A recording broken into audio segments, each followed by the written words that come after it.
Assalamualaikum warahmatullahi wabarakatuh. Kami dari kelompok 6, mata kuliah Investasi dan Manajemen Portofolio kelas F akan membahas mengenai beta dan teknik mengestimasi beta. Anggota dari kelompok kami yaitu Elika Sukmawati, Salsabila Briana Wijaya, Salsadila Dewi Rahayu, dan Suci Ramadhani. Baiklah, langsung saja kita masuk ke pembahasannya.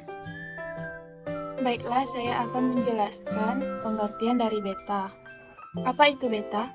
Beta merupakan suatu pengukur volatilitas atau volatility return suatu sekuritas atau return portofolio terhadap return pasar. Beta sekuritas ke-1 mengukur volatilitas return sekuritas ke-1 dengan return pasar. Beta portofolio mengukur volatilitas return portofolio dengan return pasar. Dengan demikian merupakan pengukur risiko sistematik atau systematic risk dari suatu sekuritas portofolio relatif terhadap risiko pasar. Bisa didefinisikan juga sebagai fluktuasi dari return suatu sekuritas atau portofolio dalam suatu periode waktu tertentu. Jika fluktuasi return sekuritas atau portofolio secara statistik mengikuti fluktuasi dari return pasar, maka beta dari sekuritas atau portofolio tersebut dikatakan bernilai 1. Karena fluktuasi juga sebagai pengukur dari risiko, maka beta bernilai 1 menunjukkan bahwa risiko sistematik untuk suatu sekuritas atau portofolio sama dengan risiko pasar. Beta sama dengan 1 juga menunjukkan jika return pasar bergerak naik atau turun, dan return sekuritas atau portofolio juga bergerak naik atau turun sama besarnya mengikuti return pasar. Beta bernilai 1 ini menunjukkan bahwa perubahan return pasar sebesar X% secara rata-rata. Return sekuritas atau portofolio akan berubah juga sebesar X%. Selanjutnya, jenis-jenis beta. Di sini ada 4 jenis beta. Yang pertama, beta saham. Beta saham merupakan tolak ukur volatilitas dari sebuah saham kepada volatilitas sebuah pasar. Nilai beta digunakan sebagai indikator risiko di dalam bursa saham. Yang kedua, beta pasar adalah ukuran sensitivitas secara umum suatu saham atas gejolak pasar. Yang ketiga, beta akuntansi bermakna bahwa terdapat perbedaan nilai atau kovarian laba perusahaan dengan indeks laba pasar. Indeks laba pasar dihitung berdasarkan rata-rata laba akuntansi untuk portofolio pasar. Yang keempat, beta fundamental. Beta fundamental merupakan penyajian perhitungan beta menggunakan beberapa variabel fundamental. Variabel-variabel yang dipilih merupakan variabel-variabel yang dianggap berhubungan dengan risiko, karena beta merupakan pengukur risiko. Mengestimasi beta. Beta suatu sekuritas menunjukkan resiko sistematiknya yang tidak dapat dihilangkan karena diversifikasi. Untuk menghitung beta portofolio, maka beta masing-masing sekuritas perlu dihitung terlebih dahulu. Beta suatu sekuritas dapat dihitung dengan teknik estimasi yang menggunakan data historis. Beta yang dihitung berdasarkan data historis ini selanjutnya dapat digunakan untuk mengestimasi beta yang di masa yang akan datang. Beta historis dapat dihitung dengan menggunakan data historis berupa data pasar atau return sekuritas dan return pasar, data akuntansi atau laba-laba perusahaan dan laba indeks pasar, atau data fundamental yang menggunakan variabel-variabel fundamental. Pertama, saya akan menjelaskan tentang bagaimana caranya mengestimasi beta saham. Beta saham adalah suatu ukuran yang menggambarkan persentase perubahan imbal hasil saham tertentu dibanding perusahaan pada indeks pasar di mana saham itu diperdagangkan. Misalnya, imbal hasil saham TLKM dibanding IHSG yang ada di B. Salah satu manfaat mengetahui beta saham adalah investor dapat menilai level sensitivitas suatu saham dengan risiko pasar yang ada. Setiap saham mempunyai nilai betanya masing-masing. Terhadap pergerakan pasar ini diwakilkan oleh IHSG dan nilai beta dicerminkan oleh angka.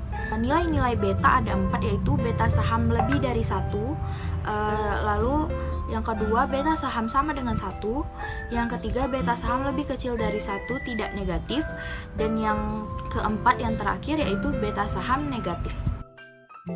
Selanjutnya saya akan menjelaskan mengenai mengestimasi beta pasar. Beta pasar dapat diestimasi dengan mengumpulkan nilai-nilai historis return dari sekuritas dan return dari pasar selama periode tertentu. Misalnya, selama 60 bulan untuk return bulanan atau 200 hari untuk return harian, dengan asumsi bahwa hubungan antara return-return sekuritas dan return-return pasar adalah linear. Maka, beta dapat diestimasi secara manual dengan memplot garis di antara titik-titik return atau dengan teknik regresi.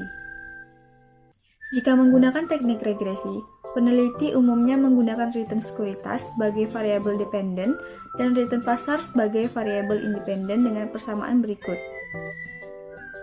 RI sama dengan alfa I ditambah beta I dikali RM ditambah EI, di mana RI adalah return sekuritas ke I, RBR return aktiva bebas risiko, RM return portofolio pasar, dan beta I beta sekuritas ke I. Selanjutnya yaitu mengestimasi beta akuntansi. Beta juga dapat dihitung dengan menggunakan data akuntansi, misalnya accounting earnings atau laba akuntansi. Asumsi dasar dari penggunaan data akuntansi ini adalah investor menggunakan informasi laba akuntansi untuk mengambil keputusan investasi. Perhitungan beta akuntansi bermakna bahwa terdapat perbedaan nilai atau kovarian laba perusahaan dengan indeks laba pasar. Indeks laba pasar dihitung berdasarkan rata-rata laba akuntansi untuk portofolio pasar. Formula yang digunakan untuk menghitung beta akuntansi menggunakan komponen kovarian dan varian. Persamaannya yaitu HI sama dengan kovarian EA dikali EM dibagi varian EM, di mana HC adalah beta akuntansi sekuritas, kovarian EA kali EM sama dengan kovarian antara laba perusahaan individual dengan indeks laba pasar, dan varian EM sama dengan varian dari indeks laba pasar. Materi selanjutnya yaitu mengestimasi beta fundamental. Beaver, Kettler, dan Scholes mengembangkan penelitian Boll dan Brown dengan menyajikan perhitungan beta menggunakan beberapa variabel fundamental. Variabel-variabel yang dipilih oleh mereka merupakan variabel-variabel yang dianggap berhubungan dengan resiko, karena beta merupakan pengukur dari resiko. Dengan argumentasi bahwa risiko dapat ditentukan menggunakan kombinasi karakteristik pasar dari sekuritas dan nilai-nilai fundamental perusahaan, maka kombinasi ini akan banyak membantu mengerti beta dan untuk memprediksinya. Oleh karena itu, Beaver, Kettler, dan Scholes menggunakan 7 macam variabel yang merupakan variabel-variabel fundamental. Sebagian besar dari variabel tersebut adalah variabel-variabel akuntansi. Walaupun variabel-variabel tersebut secara umum dianggap bervariasi dengan resiko, tetapi secara teori mungkin tidak semuanya berhubungan dengan resiko. Ketujuh variabel yang digunakan antara lain, yang pertama dividen payet. Dividen payet diukur sebagai dividen yang dibayarkan dibagi dengan laba yang tersedia untuk pemegang saham umum. Perusahaan yang mempunyai risiko tinggi cenderung untuk membayar dividen payet lebih kecil, supaya nanti tidak memotong dividen jika laba yang diperoleh turun. Adanya hubungan yang negatif antara risiko dan dividen payet, yaitu risiko tinggi, dividen payetnya rendah. Perusahaan yang membayar rasio dividen yang tinggi akan mempunyai risiko yang lebih kecil dibandingkan dengan yang menahannya dalam bentuk laba yang ditahan. Yang kedua ada asset growth. Variabel pertumbuhan aktiva didefinisikan sebagai perubahan atau tingkat pertumbuhan tahunan dari aktiva total.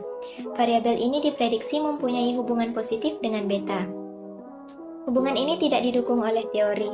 Ada yang ketiga ada leverage, didefinisikan sebagai nilai buku total utang jangka panjang dibagi dengan total aktiva. Leverage diprediksi mempunyai hubungan positif dengan beta.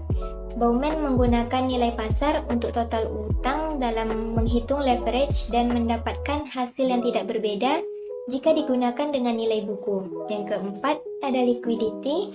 Diukur sebagai current ratio, yaitu aktiva lancar dibagi dengan utang lancar.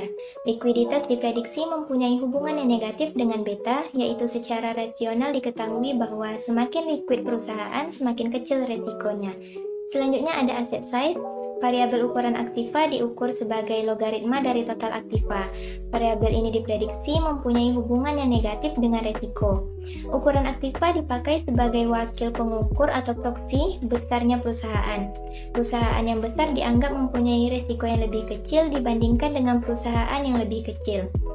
Earning variabilities diukur dengan nilai defisiensi standar dari PER atau harga saham dibagi dengan laba perusahaan. Variabilitas dari laba dianggap sebagai risiko perusahaan, sehingga hubungan antara variabel ini dengan beta adalah positif. Selanjutnya ada accounting beta, di mana diperoleh dari koefisien regresi dengan variabel dependen perubahan laba akuntansi dan variabel independen adalah perubahan indeks laba pasar untuk laba akuntansi portofolio pasar. Karena beta akuntansi dan beta pasar keduanya pengukur resiko yang sama, maka diprediksi keduanya mempunyai hubungan yang positif. Materi selanjutnya yaitu beta portofolio. Beta portofolio dapat dihitung dengan cara rata-rata tertimbang berdasarkan proporsi dari masing-masing individual sekuritas yang membentuk portofolio. Beta portofolio umumnya lebih akurat dibandingkan dengan beta tiap-tiap individual sekuritas. Alasannya antara lain yang pertama, beta individual sekuritas diasumsikan konstan dari waktu ke waktu. Kenyataannya, beta individual sekuritas dapat berubah dari waktu ke waktu. Perubahan beta individual sekuritas dapat berupa perubahan naik atau perubahan turun. Beta portofolio akan meniadakan perubahan beta individual sekuritas dengan perubahan beta individual sekuritas yang lainnya. Dengan demikian, jika beta tidak konstan dari waktu ke waktu, maka beta portofolio akan lebih tepat dibandingkan dengan beta individual sekuritas. Yang kedua, perhitungan beta individual sekuritas juga tidak lepas dari kesalahan pengukuran atau kesalahan acak. Pembentukan portofolio akan mengurangi kesalahan acak ini karena kesalahan acak satu sekuritas mungkin akan ditiadakan oleh kesalahan acak sekuritas yang lainnya. Dengan demikian, beta portofolio juga diharapkan akan lebih tepat dibandingkan dengan beta individual sekuritas. Baiklah, sekian penjelasan dari kelompok kami. Apabila ada kesalahan mohon dimaafkan. Assalamualaikum warahmatullahi wabarakatuh.